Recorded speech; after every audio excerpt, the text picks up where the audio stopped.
Previously on Cloud Management Monthly. Our guest is Mandy Storbakken. And so the cloud operating model, I think, kind of started as a step back to say, what are we trying to do here? Let's get a strategy together of what the objectives that we're trying to meet, what's important to the organization, how we're going to make best use of cloud services, and put together a strategy. And then the implementation of that strategy becomes your cloud operating model.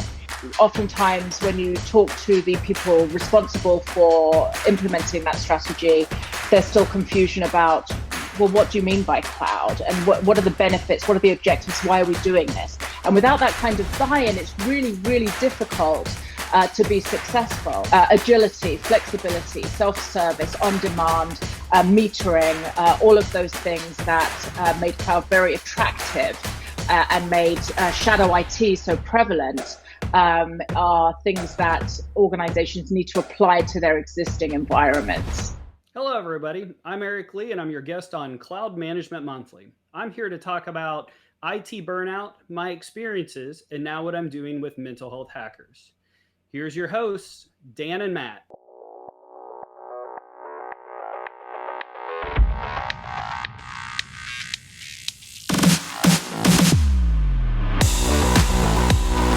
Welcome, everybody, to Cloud Management Monthly. It's great to have you here again with us for another episode this month.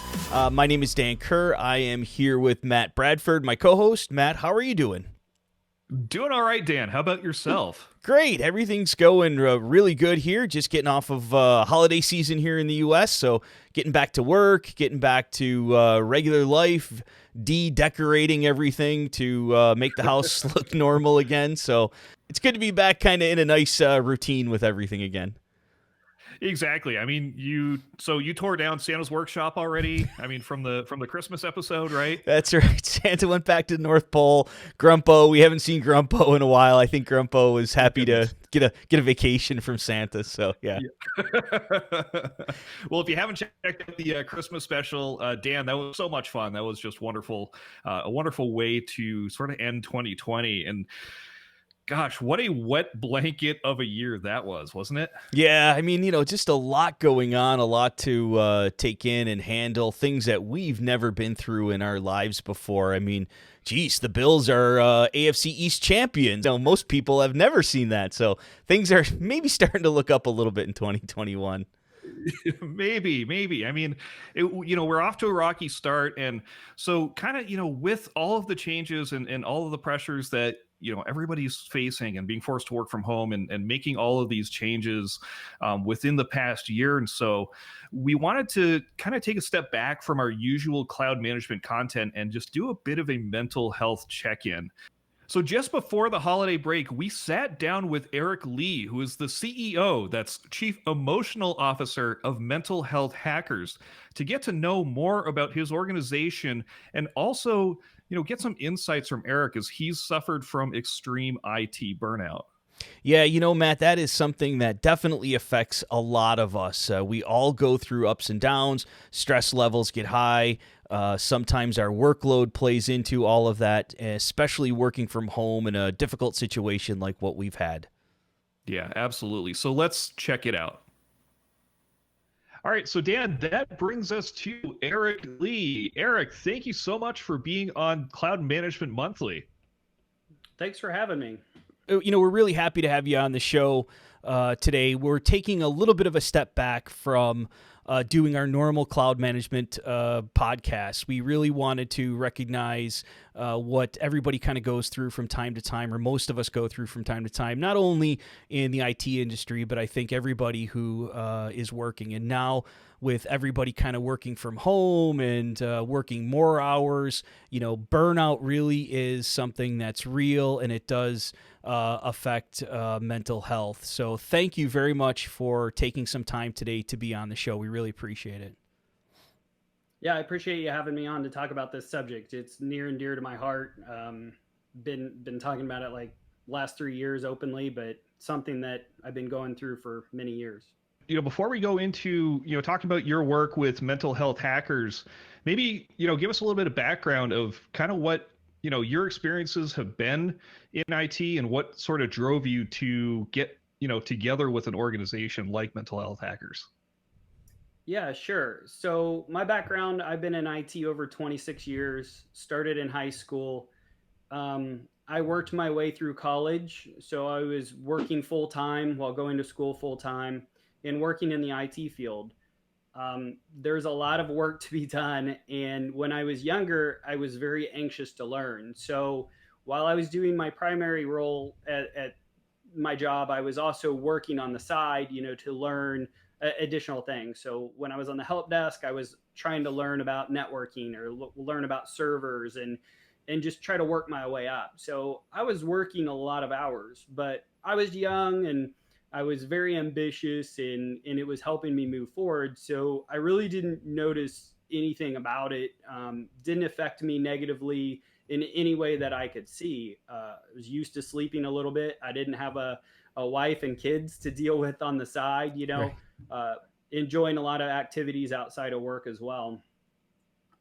As I got older and got out of college, I started working in a role where I was a senior systems admin and I was traveling globally to do identity and access management implementation to consolidate multiple companies into one backend system. And I'd never been out of the Midwest before that. So doing that traveling for 4 years, 80% of it was awesome. I got to see a lot of cool states. I got to go to a lot of countries. During that time, I worked a lot of hours as well. And some weeks we worked 100 hours a week. But I didn't really notice any burnout or anything because once I was done with that week, I would have, a regular week the week after, right? And working 40 hours after working 120 hours, that seems like a vacation, right? Right. So I didn't really have any burnout at that point in time either. So to me, just working long hours by itself now and then isn't burnout as long as you have a way to get back afterwards. Not too long after that project was over and, I got to get everything set up and we're following the sun and I'm in charge of multiple continents here, of doing Active Directory management. There was a huge shift in my company in things that we were trying to get done were no longer being approved. We were losing a lot of our good employees in our team. Our consumers, the internal business units were no longer coming to us to get stuff done. They had no faith in us. And we had a really good team before that. And we achieved a lot over the, first 10 years that I worked there, 11 years. So it got very, very frustrating. And it got so bad that another organization inside, they hired their own IT staff to put their own equipment right next to ours. And that became very, very frustrating to me. I could tell for the business as a whole, it wasn't very good. And it wasn't very good for our team visibly as well. And frustration really started to set in. I didn't like my boss. I didn't like things that were going on. New members that came on weren't team players.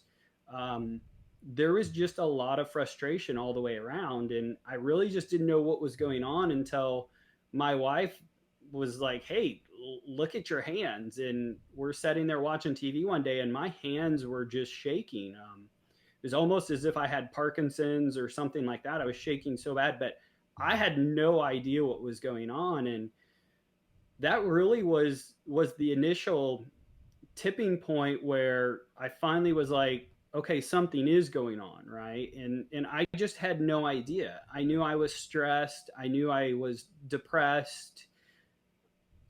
Kind of came clean that, yeah, I'd been talking about suicide to myself. I'd been thinking about it. Where would I go? What would I do? Type of things. And we cheat ourselves by saying we really haven't, even though we know we've been thinking about it. Heck, I'd go sit in a car in a parking lot and think about it for an hour on end, 2 hours on end, right?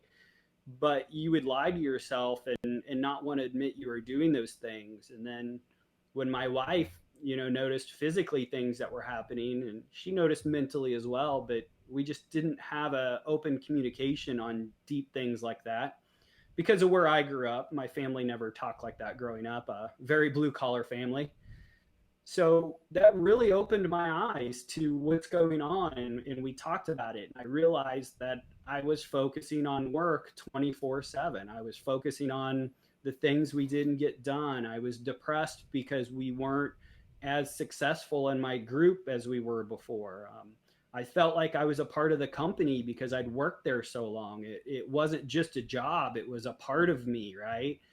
Um, and there's kind of that saying like, I'm a resource for the company. I'm not a part of the company. And that really didn't show up until, we started talking about things, because the company used me as a resource and not as a part of the company as a whole, because, otherwise we would have continued to be successful and stuff like that. So that's really what kind of got me into the burnout area, is things leading up to that. And that's kind of my original breaking point, is going through burnout. It was awful. And luckily I didn't have kids at the time. It was just my wife and myself. And, we were able to talk about it and work through it, and items like that. And that's kind of where the first time I went through burnout really came to light. Yeah, thanks for sharing that. I mean, it's a very impactful story.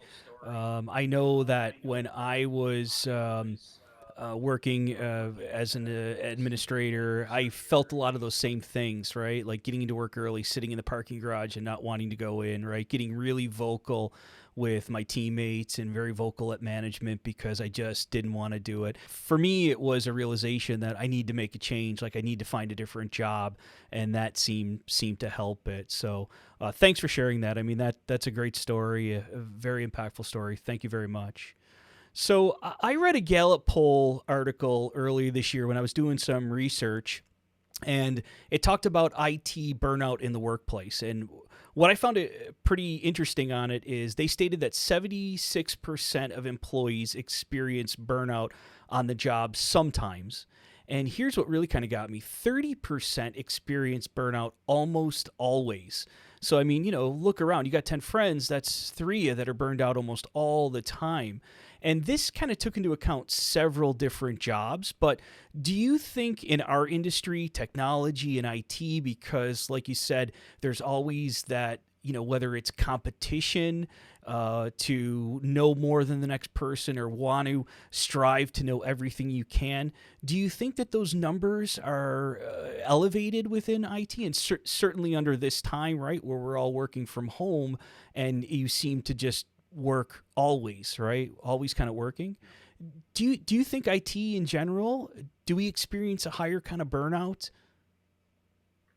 I think compared to a fair amount of industries, you could say that. So let's say that you're a tax person, right? And you may have a couple times a year where you're going to work a lot of hours. Like a friend of mine's a tax-based accountant or whatever. So he works really big, leading up to April for the personal tax stuff, and then he does another big lead up for about a month or so later for the business tax season. But then the rest of the year, it's just normal 8 to 5 job, right?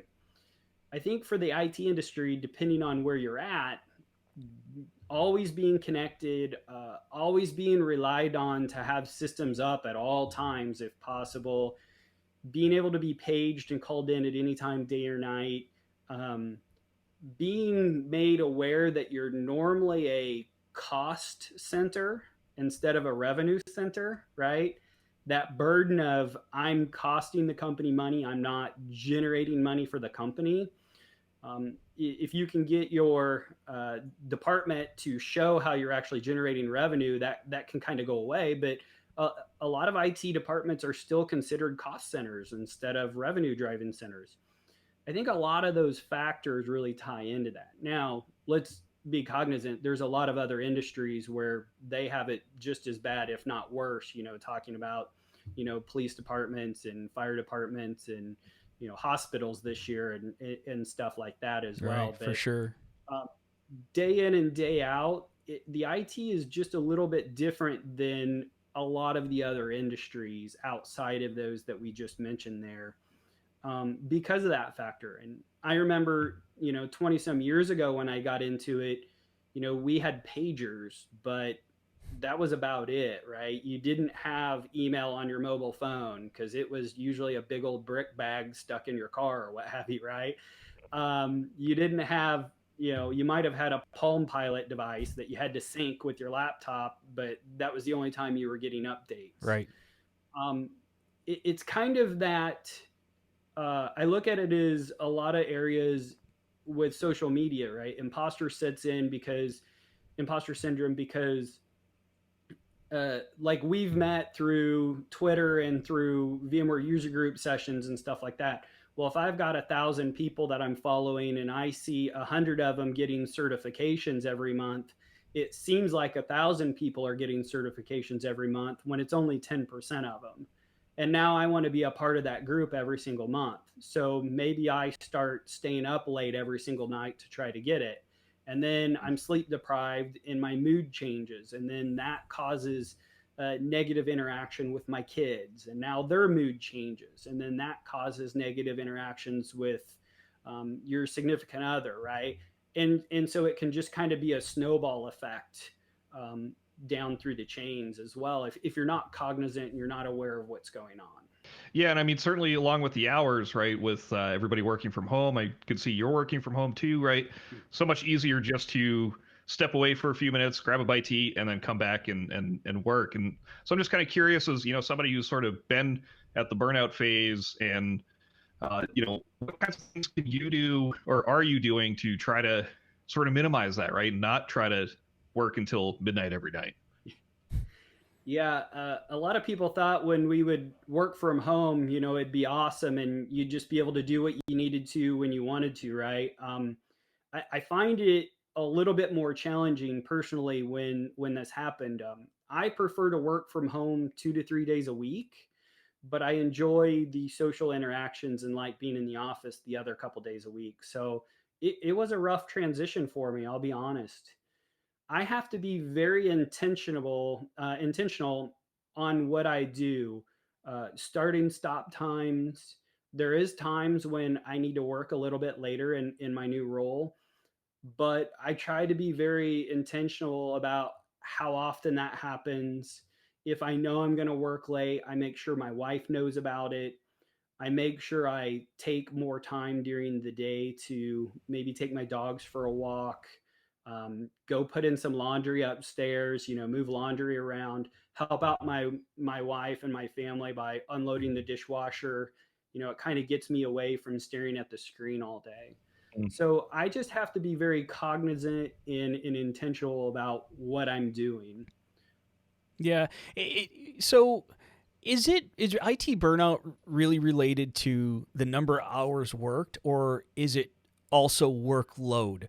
Like I know that when I get the number of hours worked, by stepping back or taking a vacation, that kind of helps. But then when you come back, you get hit with this immense workload again.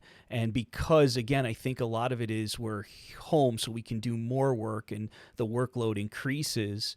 Is that as big a factor as number of hours worked, or how do they kind of work together? Where do you see that as? Well, in my experience myself, and in a lot of the people I talk to, we've got to kind of set some basic thinking on this, right? Number one, everybody is different.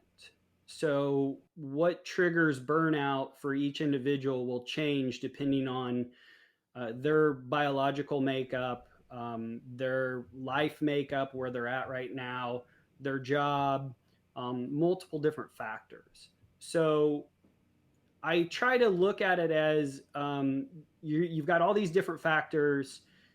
Things are going to get out of whack in each of those factors. And at some point, when enough of those factors are out of whack, you're going to hit that burnout point.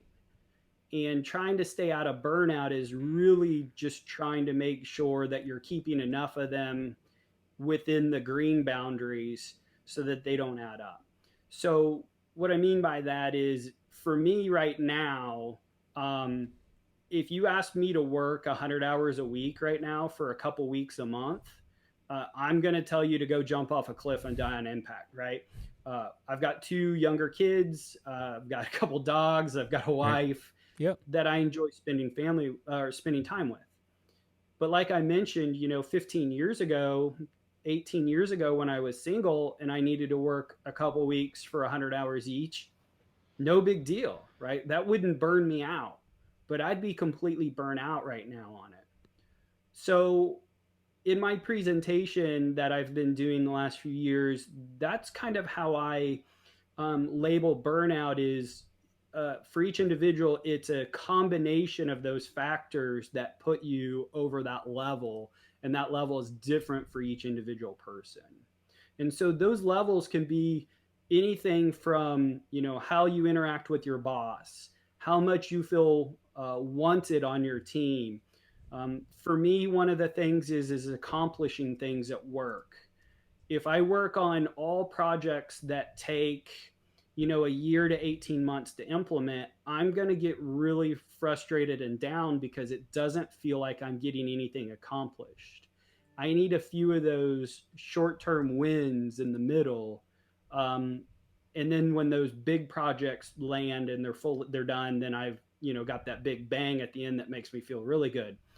So it's being self-aware of what those factors are for each person and making sure you're putting in plans and you're putting in observations that will help make you aware of when they're getting elevated and how to remediate those when you do get elevated.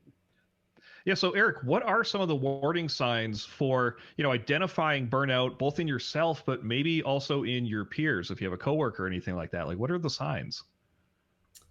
Yeah, again, that's going to be different for each individual person and really comes down to a lot of what we do in the IT industry, right?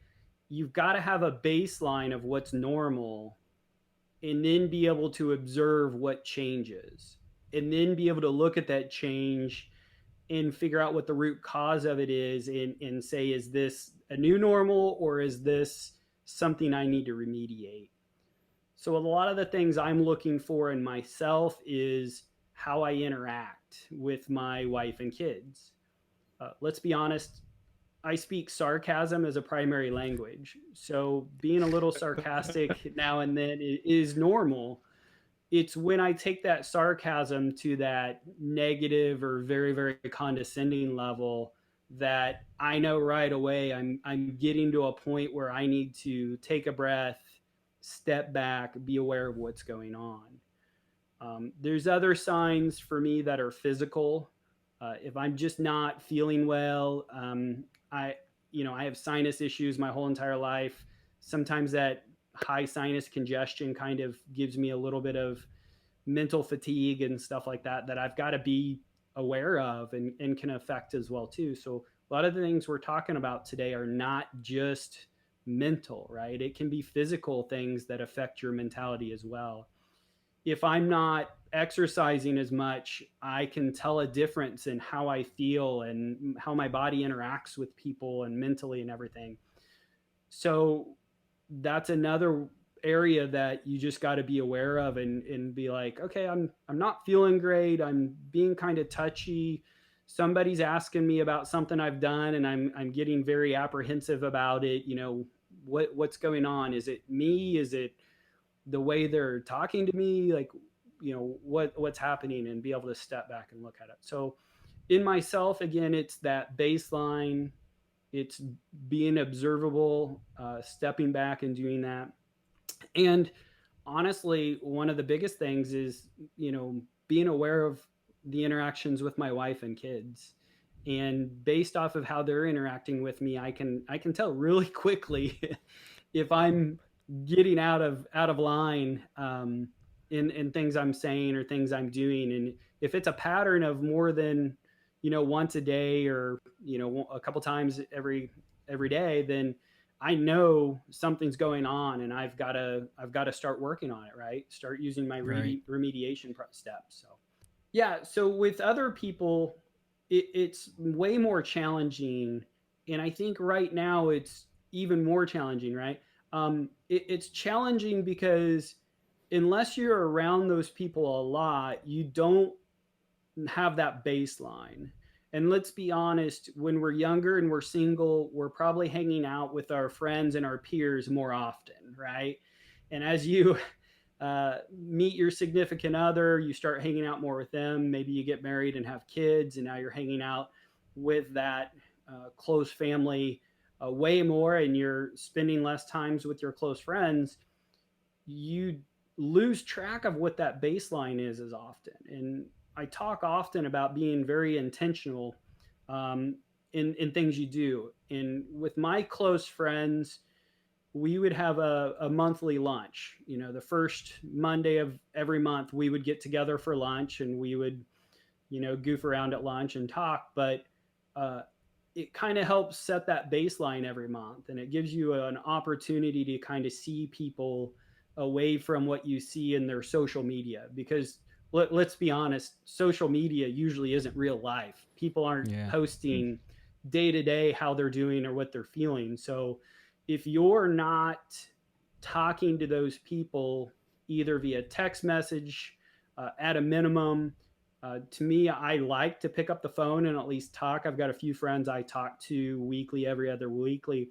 You can't pick those things up unless you're vocally hearing the tone and everything that's going into it. You can't read that. You can't get that information via social media or via flat communication via email or text message. So you have to really want to look for it, set that baseline, and you have to work to be with them in those ways so that you can recognize it and help them when that time comes. Yeah, and that's what I was going to follow up with here on that question is, how important is it to you, that your wife recognized some of these symptoms, and how, and it's, we all have people that are close to us, whether it's a spouse or a friend or a parent or whoever, how important is to have those people in our lives that, and they're not shy with saying, hey man, this is something that you need to take a look at. We need to help you out or get you some help. Yeah, I think it's very important. I'll go back and start this off. I thought about suicide a lot, but I never thought about it to the point that I think I ever would have done it. So let's start off there and just set the baseline that there's people that were way worse off than me. But would I still be where I'm at? Would I still be married? Would I still be able to see my kids? Would I still have a lot of the family relationships and stuff I have today if my wife didn't recognize it and talk to me about it? That answer is no. I wouldn't have those things. So having that support system for me was very, very, very beneficial to get me to where I'm at now. So that's first and foremost. To answer your question, it goes back to how people are brought up and how they're raised and their makeup and everything, right? I came from a blue collar family.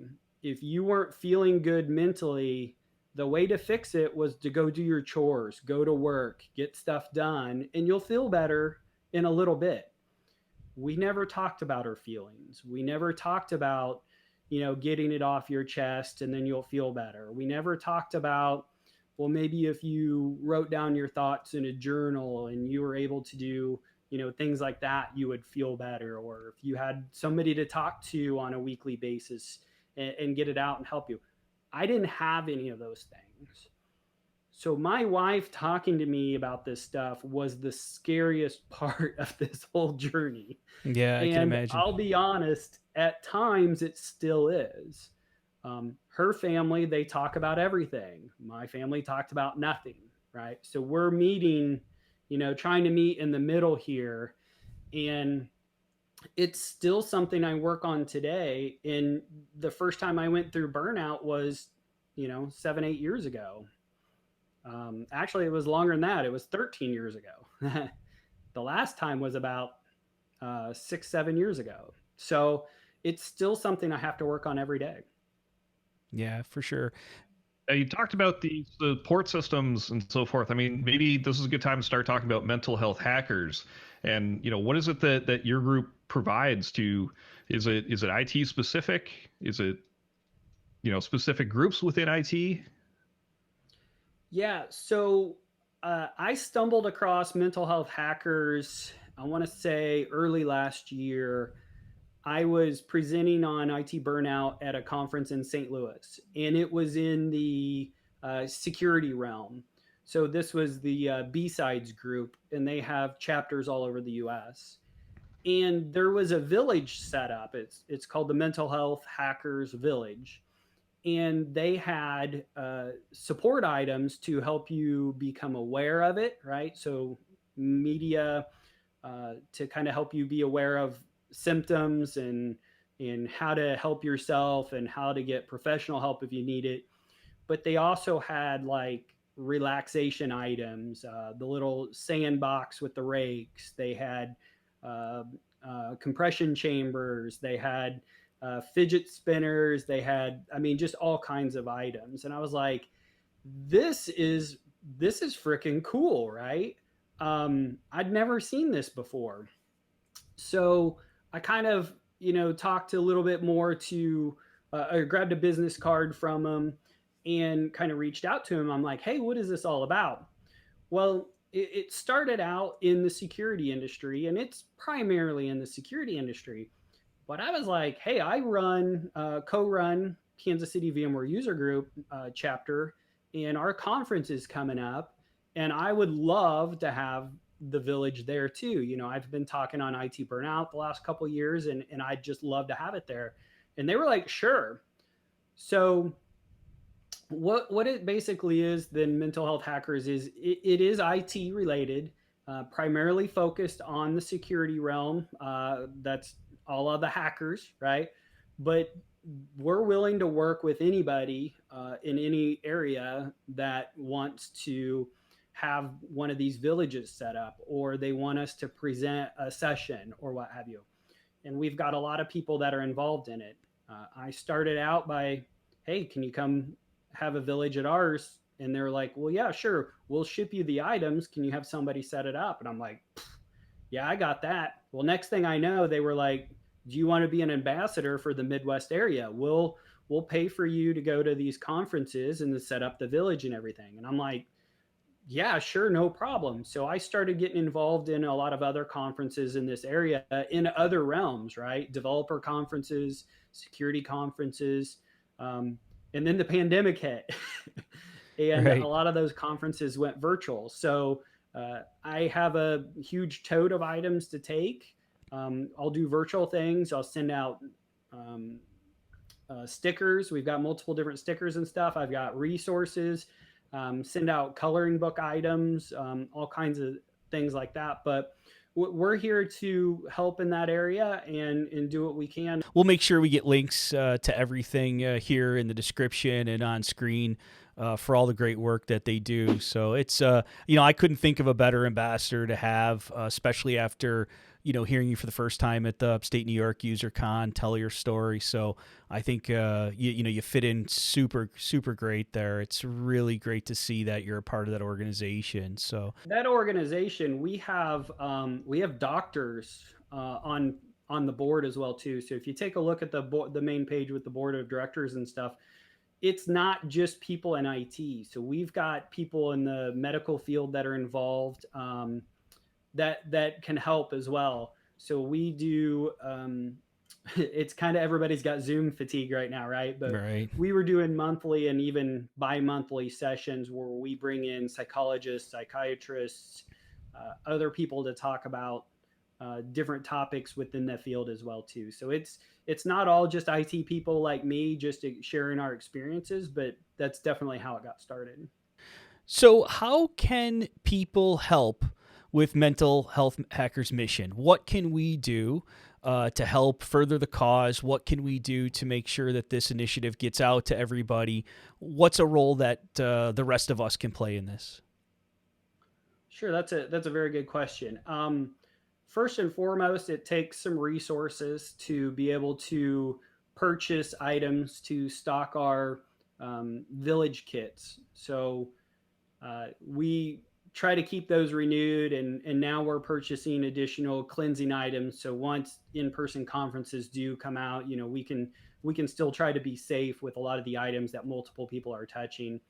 We already provided wet wipes to clean stuff, and whoever's running the village kind of stays on top of that stuff. But so we're always taking donations, which is right there on our main page, and you can do a recurring donation through Patreon or single time donations. So that's very beneficial.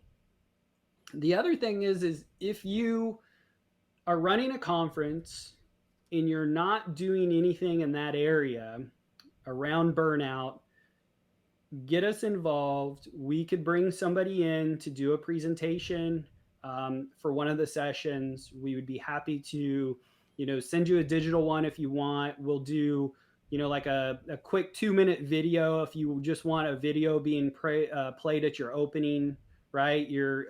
Before your opening keynote or what have you.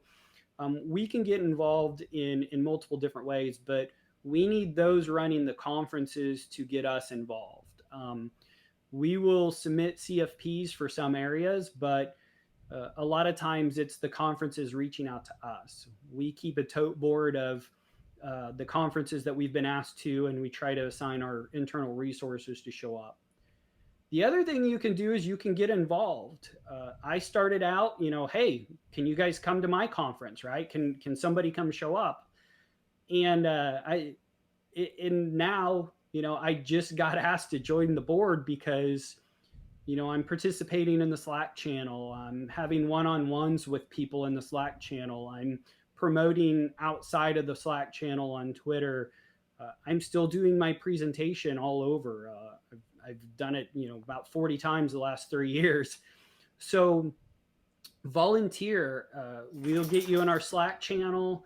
Right now it's really, really slow. But as conferences start to open up, either virtually or in person, we'll post them in the volunteer. Hey, who wants to present at this conference, or who wants to just jump in this conference and be a part of the chat area and be able to answer questions and stuff like that about mental health hackers or your journey. So we have different levels that you can get involved in even up to, you started a volunteer and move up to being an ambassador for a certain area where you're taking the kit with you and you're staying at the conference and setting up the village. So there's multiple different ways you can get involved. That's great. That's great. And we'll make sure that we list all that stuff out in the description here so that if people want to start looking at getting involved and reach out to mental health hackers, they have that information. So excellent. I appreciate it. When I do my presentation, I think my presentation really hit home when I started delivering it in 2017 because I told my story. It was something that people could connect with. And every time I present it, Dan, as you've seen, I've had a couple people that come and want to talk about it and be like, oh, I didn't think about it, but I relate with that so well. Like that was me. And you've given me hope and you've given me a direction on how to get started. So one of the things I want to say is don't be afraid to tell your story. You're not alone. As you've mentioned earlier in this presentation, that Gallup poll about how many people have hit burnout at some point and how many people see it daily. You're not alone. Talking about it is the first step to being able to normalize it, get help, and move forward. And by normalizing, not just saying like, well, that's the way it is and just deal with it, but normalizing the stigma that it's a bad thing and you shouldn't talk about it. And we're getting better in the IT field with a lot of these soft skills, right? How to boost your career, how to write your resume. This is another one of those that's getting talked about more and more. But until we can get those numbers way down from what they are, we still have a lot of work to do. And it's going to take a lot of us to be there for each other and to help each other out because we're living it as well.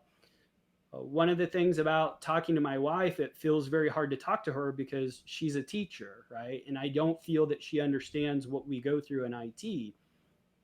And that's true. Just like it's kind of hard for her to talk to me about things that go on in her teaching field because I'm not a teacher. but we have to talk and communicate about it to help each other out.